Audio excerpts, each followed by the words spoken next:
morning. I don't know if we're celebrating a historic moment in scientific and cultural collaboration. The University of the West Indies and the University of Glasgow have partnered to repatriate a 170-year-old Jamaican giant Galliwasp specimen believed to be extinct back to its homeland from the, what's that word? The Hunterian collection. In Scotland, UK. Oh my God. And Tami, she's struggling with celebrating because, I mean, it's a Galliwasp. It's a Galliwasp. I'm not afraid of Galliwasp. So we switched places this morning. This endeavor marks the first repatriation of a national history specimen in the Caribbean and symbolizes a significant step towards scientific research and cultural heritage preservation in the region. Here to enlighten us this morning on what exactly is a Galliwasp. First, you have to tell us that very, very early.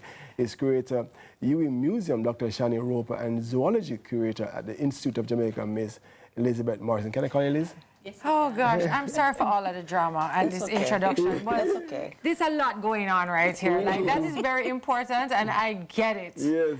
But what is this power table? Yes. Well, this is a lizard, right? Awesome, man. So I know a lot of Jamaicans, they always say, they hear Galliwasp and they think it's a wasp, they think it's a giant bee, they think it can sting them, but it's a lizard. And it's special because we have most of the Galliwasps in this group called Celestus. So this is a group of them, they're named Celestus, and we have 10 out of the 11. And they're only in the Caribbean, and the 10 are endemic to Jamaica. Wow. Talk to us about repatriation. Why was it important to go and bring back Galliwasp Jamaica? Talk to, I mean, educate me. Right. Okay. So the first is that, generally speaking, repatriation is very difficult. Yes. It usually is based on international law, UNESCO conventions, the museum or institution policies about deaccessioning or taking it out of their collection and giving it back. And usually it happens under diplomatic channels. In this case, it's a private-to-private arrangement. So it's under the University of the West Indies, University of Glasgow MOU. And so it's deaccessioned from the University of Glasgow's collection. The ownership is transferred to the University of the West Indies. And rather than the University of the West Indies keeping it, it's transferred on permanent loan to the National Flora and Fauna Collection, which is housed by the Natural History Museum of Jamaica. And by doing that arrangement, it's no longer about political expediency. It's literally about transparency, knowledge production, and engaging the Jamaican public by giving them access. So the universities are research institutions. They do research and teaching, but a museum is a public education space. So by moving it into the National Museum space, then you open up the stakeholder base for who can actually access it. And it allows us to do better public education programming than what would have happened in a university context. So it was important because of the importance of public education. It's important because of public education, one. Two, our colleagues at the Hunterian, which is the museum body under the University of Glasgow, we suspect it's probably the first natural history repatriation in the world. Oh, interesting. That's right. Yeah. So natural history, repatriation is usually of looted collections, which is where you hear about the Benin bronzes from Africa. Human remains, right? And what we understand to be cultural items, and usually, you know, and we have very specific definitions.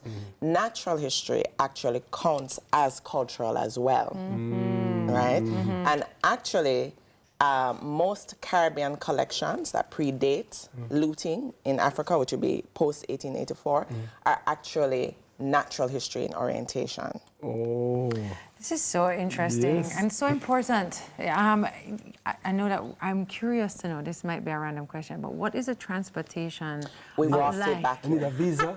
No, we had to get we had to get import permits. We had to get vet import permits. Right. We have to put it on the CITES list. So that's the UNESCO convention governing on international trade in endangered species. Wow. Although this one is extinct. This one is extinct, but we had to put it on the CITES list in order to bring it in. We also had to think about, and it's not just that, oh, I give it back to you. we actually have to do the legal components. So we actually have to have official documentation saying that it has been transferred. The ownership no longer belongs to the University of Glasgow, that it belongs to the University of West Indies. So it does have a lot of logistics component to it. And so physically, we couldn't transport it, right? We couldn't transport it in alcohol, with which it is normally stored. I'm going to turn this jar around. Well, I don't want to. This one, this is just an example. This is not the one. This is not It's not the, no, he couldn't be here. But this is a relative that we still have in the wild in Jamaica. Right. This one is caught in Red Hills, actually killed by dogs. Oh, no. And it's smaller, very much significantly smaller than the one that we have. This is significantly smaller than the one that you have. Yes. Should we run when we see a Galliwasp? What should we do? No, the Galliwasp is running.